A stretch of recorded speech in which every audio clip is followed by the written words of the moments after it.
welcome to episode 1 of the Mental Wealth Podcast. We're kicking off our Mental Health 101 series. Woo! So excited to be here. It's crazy that a year ago we started doing IG Live TV series for NC Mag, just talking about mental health, the pandemic, all these different things. And here we are a year later starting our podcast. So welcome. We're excited to be here. So the Mental Health 101 series is essentially going to be a time where we're talking about different mental health diagnoses, what they look like, how they show up, the different misconceptions, and pretty much just breaking everything down. Right. And specifically, we chose a diagnosis today that we both feel like is very common. We deal with it a lot in our work and therapy, but we also deal with it like in life. We know people, we love people that deal with this. Yeah. So with that in mind, our topic for today is anxiety. And so, Lindsay, I want you to talk to us a little bit about what anxiety is, specifically generalized anxiety disorder. So we want to point out that there are different forms of anxiety, but we're honing in on generalized anxiety disorder. So tell us a little bit about what it is, what it looks like. Yeah. So I like to understand anxiety as our body's way of understanding fear. Yeah. And this can be fear from something big, something small, right? So the same feeling that comes up when you wake up the day that you have a test and didn't study, the same feeling that comes up when there's a dog chasing you, the same fear when you're almost in a car accident, is fear. There's a certain element that's released in our bodies when we feel that, and we respond in a way of feeling very shaken up, nervous, uneasy, shaky, sweaty palms, right? We might have different physiological responses to it, but it's really the body processing fear. Yes, 100%. And I love that you broke it down to like daily experiences, right? Because I think sometimes we hear anxiety and we don't always think about it as like just those simple things of like, this is a fear response. Like these are mechanisms in my body that are telling me that in some way, like I don't feel safe, or I'm perceiving something that is like gonna make me feel keyed up and have these responses. So when we think about clinically what meets criteria for the generalized anxiety disorder, can you break down a little bit about like the differences between just experiencing everyday anxiety symptoms and what meets criteria for the diagnosis? I can definitely break it down, but to me, there's the ultimate way of breaking down and the ultimate way of understanding these diagnoses is by referring to what we call the DSM. And it is our diagnostic statistical manual that breaks down all of the mental health diagnoses and disorders that there are, from generalized anxiety to post-traumatic stress disorder. This is what we use as clinicians. As y'all know, we're mental health professionals. We do therapy every day. And this is how we diagnose. This is how we look at and understand different disorders like anxiety. Yeah, and I think it's so important to bring that up because I don't know that everybody realizes sometimes that we have this guide or this frame of reference that we, can reference and that we can look to really understand what meets criteria for something versus like, okay, these are just like certain experiences of these symptoms and we need to kind of help you figure out how to mitigate them, how to manage them. So if we want to think about the DSM diagnosis, I'm going to read just a little bit about what criteria for that would look like. I think that would be great. Yes. And before we read, I think it's important for us to know, like sometimes we throw this language around. Like sometimes we throw the word, like I have anxiety, or I'm dealing with anxiety, or we'll throw language around panic attacks around. So by you reading this is really going to help us paint a thorough picture of what this is that we're talking about. Yes, I love that you brought that in. So according to the DSM-5, generalized anxiety disorder, the criteria is excessive anxiety and worry, apprehensive expectation occurring more days than not for at least 6 months about a number of events, so such as work or school performance. It doesn't include anxiety or preoccupation about having anxiety or about having a panic attack, anything like that. So it's related to kind of general things like work, performance, things that would impact daily functioning. It's difficult for you to control the worry, right? So that's when you start to see maybe some of the like obsessive thoughts coming in, like you can't really like control your worry, the way thoughts are impacting your ability, and that's when you see different symptoms manifest, such as like sleep disturbances, things like that we'll get into later. Another thing is that the anxiety and worry are associated with 3 or more of the following symptoms. So restlessness or feeling keyed up or on edge, being easily fatigued, difficulty concentrating or your mind going blank, you can't think about what you were talking about beforehand, irritability, muscle tension, so holding those different places in your body, and sleep disturbance. And so those are the key areas that we want to be mindful of when we're actually giving the diagnosis of generalized anxiety disorder. Mm-hmm. And so even outside of thinking about like the diagnosis, thinking about like friends or like loved ones that we have that may be dealing with anxiety, you talked about like what it looks like in the manual, but what might it look like in real life? Yeah, so to me, kind of what you were saying, some of the simple things, thinking about like nervousness when you're preparing for that test, or just like ongoing impending tasks that you have to accomplish that feels like too much. So to me, it's like, you know, racing thoughts or just like constant thoughts that you can't really slow down. You're not able to control it. Sometimes this anxiety will lead to a point where it's literally impacting like your digestive system, which is something that I'm super passionate about, that can be often confused with like eating disorders and what that looks like. But anxiety can have a real effect on digestive system and your ability to like digest food properly, eat, have the desire to eat. I know that's real, because sometimes when I am like ultimately nervous, I feel like I'm about to puke, or I need to like run to the bathroom, and it's like very intense, and it happens every time I get real nervous. It happens every time, and so it's like you can see so many effects that way, like whether your appetite's curbed or it's just like you're having that nausea. I think something else I see sometimes is like fear of like wanting to complete those tasks, so almost being like debilitated in some ways. And that's when you think about the impact on functioning, right, and being able to carry out daily tasks, because it's so overwhelming that you're kind of just in this place where you like just do nothing and sit in the fear. And that is leading me to understanding the difference between having symptoms of anxiety and actually meeting criteria for a diagnosis of generalized anxiety disorder. So if you find yourself feeling very overwhelmed, having the restlessness and the racing thoughts, how do I know if I'm just experiencing anxiety or symptoms related to anxiety, or if I'm actually dealing with a diagnosis? If I'm not getting to that point of shutting all the way down, I can manage those symptoms and I can be okay. If it's getting to that point where I am shutting down and I can't function, I might be meeting criteria for a diagnosis. And I think that's important to discern, right? And be able to look at, because it's like, that's when you're at the place where it's like, maybe you do want to be like seeking help. Maybe you do need a little bit more guidance about like, what will it take for me to be able to manage these things? And I think even for people who like may not be meeting criteria but are experiencing symptoms, that's so real, right? Like we experience that every day and it's still valid. And so we want to talk through like, how do I manage that? Even if I'm not meeting criteria, but these are everyday just like worries and different symptoms that I'm experiencing, what can kind of help me center myself and feel like I'm able to manage it? So what are some suggestions that you would have? So one thing is, if you have one large task or one huge project that you're working on, breaking things up into smaller, more manageable parts. 100%.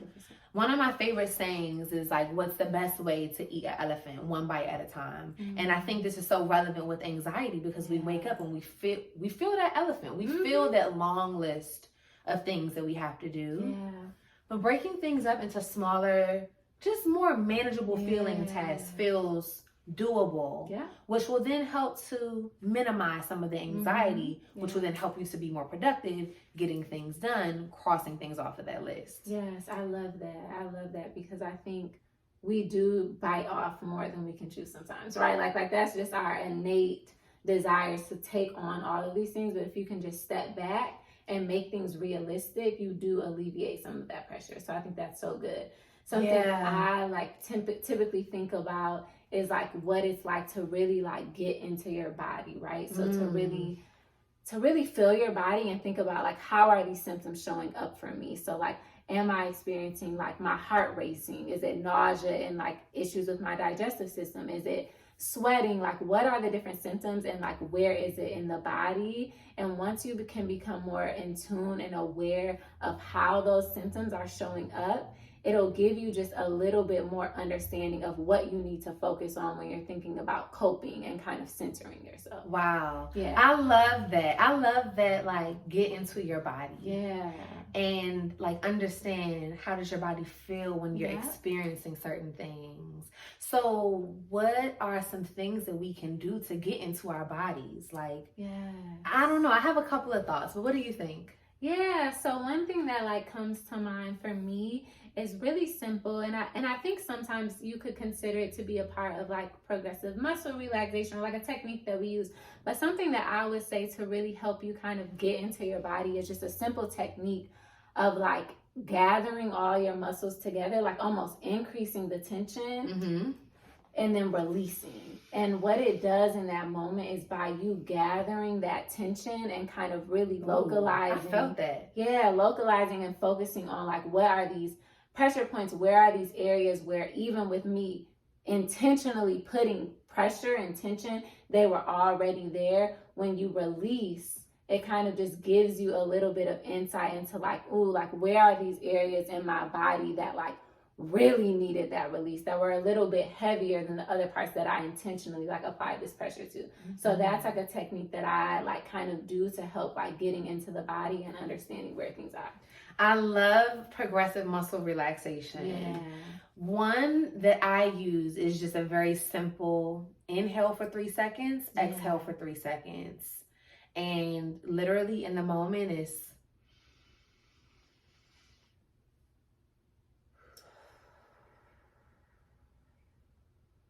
Did you feel that? Yeah, that's powerful. And people be sleeping. They don't know how powerful deep breaths are. They were trying to play. I use that like in the car, like daily. When I say it regulates your emotion, it's so powerful and gets you in tune to every part of the body. I love that. And I even love the language that you use of like regulating emotions. Ooh. And this is something that we say a lot. How does regulating emotions tie into anxiety? Yes. For me, when I think about anxiety and just like that increased sense of like worry and nervousness, in tandem with that, I think about hyperarousal levels, right? And just this anxiousness that's already being kind of activated and triggered through the autonomic nervous system, right? So your body is just like tense, it's keyed up, right? That's what we talked about. So to be able to like regulate that, right? Regulate these arousal levels, bring them down.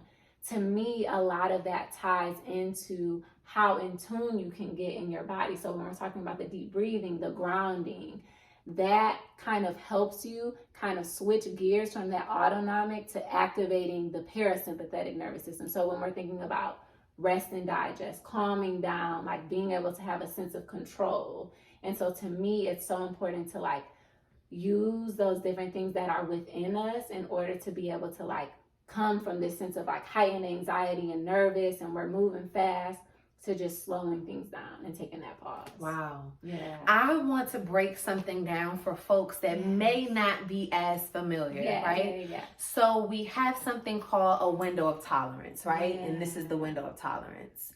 We should be right in the middle of that window, but sometimes we're up here, hyper aroused, and sometimes we're down here, hypo aroused. So when we're hyper aroused, we're too far up. And when we're hypo aroused, we're too low down. We want to be in the middle of our window of tolerance to function at our optimal level, right? And that's where regulation comes in. That's where the idea of being able to manage stress, manage anxiety comes in. And you can use things like progressive muscle relaxation or taking deep breaths to help that.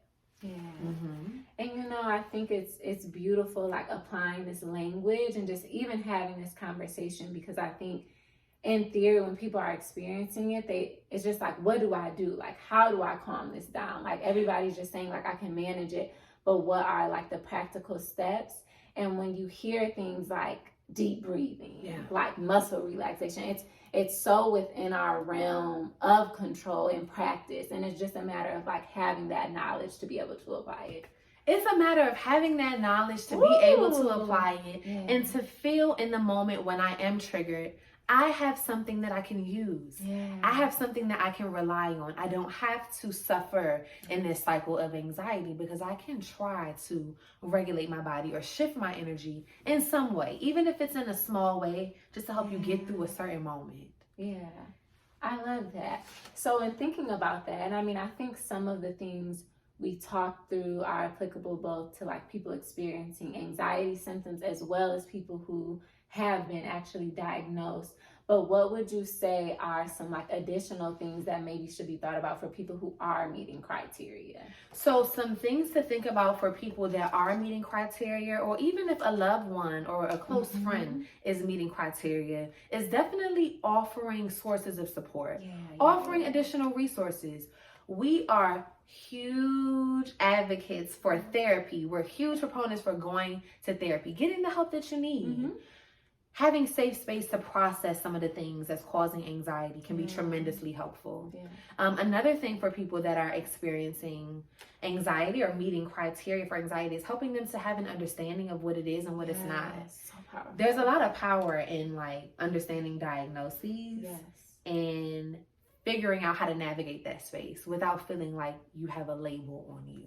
Yes, 100%. And I think that's so important because there's been so much stigma around diagnoses, which is why we wanted to do this series in the first place, is to really talk about like, you know, what is it? Because we diagnose people in our daily work and working with people, and it doesn't always have to be restricting or limiting. Like there can be some power in really understanding like what the scope of this diagnosis is and like what it means to me, right? And so I guess just in thinking about some takeaways about just this disorder in general, is just thinking about, you talked about sources of support and how important that is. What would you say if you are dealing with someone that you love or a family member, or even if it's yourself that you are experiencing this? What are some ways that you can kind of wrap around yourself and like love yourself in these moments?